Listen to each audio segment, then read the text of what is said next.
Morning everybody, just gone 20 past 6. I've just set off from my normal starting point up there, Lane Head and Cosheston. I'm just going to go down into the village, hang a right, head down past the church and Point Lane in the school, and we'll do a quick little loop, a couple of miles. It'll take me about 50-55 minutes. Let's see how we go.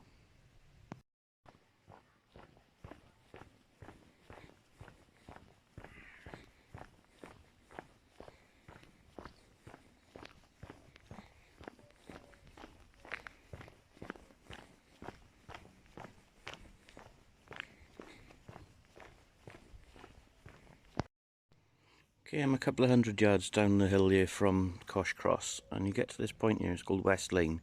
You can actually go down there, it goes past a little sewage treatment works, but it ends up on the shore, and you can actually tie in with other footpaths that either go towards Point, which is opposite Pembroke Dock, or a couple of 100 yards back down you get to the amenity area at the bottom of Cosh Hill.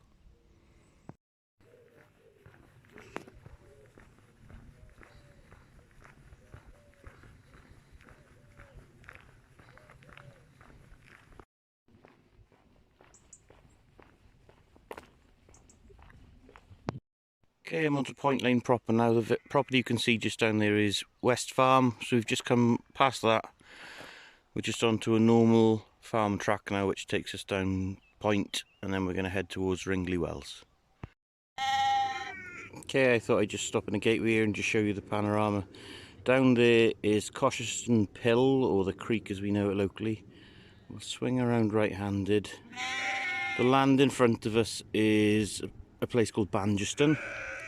Everything you can see in the fields is oilseed rape, so hopefully there's a good crop there. Keep on swinging around, and there in the distance is Pembroke Dock, and you can see the stacks right at the far back. That's the Valero oil refinery. Okay, so we've started going downhill now. We'll come about 200 yards downhill and there'll be a split in the lane. We want to turn right. There's a white sign over there on the fence for a property called Fernie Pits. We'll follow that sign.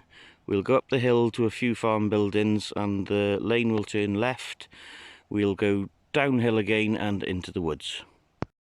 Just thought I'd do another quick panorama for you here.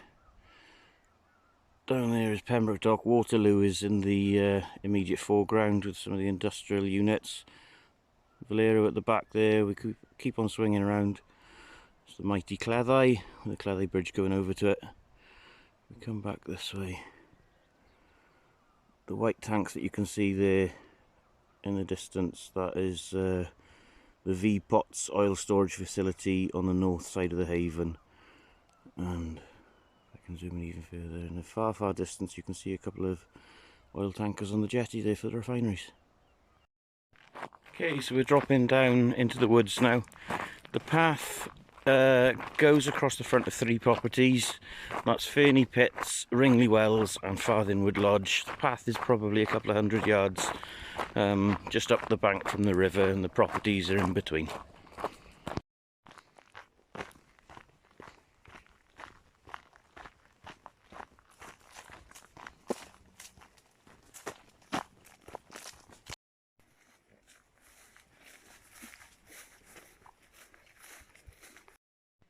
Okay, so we've just come along the footpath from here. There's a signpost just there, and it tells us that we've got to go up this tarmac drive, and that's the way we head back to the village. Okay, so I've just come up from down here, and I will be heading straight up the hill to take us through the farm and back to the village. But if you wanted to, there is another path that leads that way, down that entrance lane. That takes you to the Folly, and you can go around to Mill Bay and back to the village, or just before Folly Cottage you can actually drop down onto the shore and go back left-handed, and you'd be able to walk the entire shoreline back to Cosheston Pill. Okay, so I'm just walking back along the lane here back to the village. This is known locally as the Camp Lane.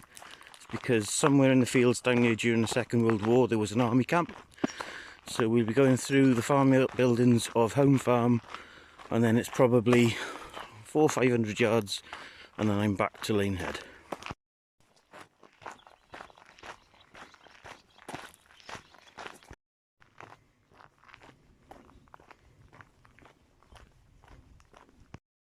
Okay, so we're so very nearly finished, about 100 yards up there is Lane Head where I started from. I just thought I'd bring you back to here. If I pan to here, there's a little stile in the hedge. If you were to go across that, across the fields, you can follow the inside of a hedge down and that will actually take you out near to the church, which is at the start of the video. Takes you past a little place called the Horse Pond and into the bottom of the village. So yeah, it's a nice little crisscross that you could do should you so want to. Okay, so that's my walk finished. According to my watch, it's 2.66 miles and it took me just on 50 minutes. I'll post a map of my Strava again afterwards as normal, just so you can follow the route if you want to. And yeah, nice quick little walk.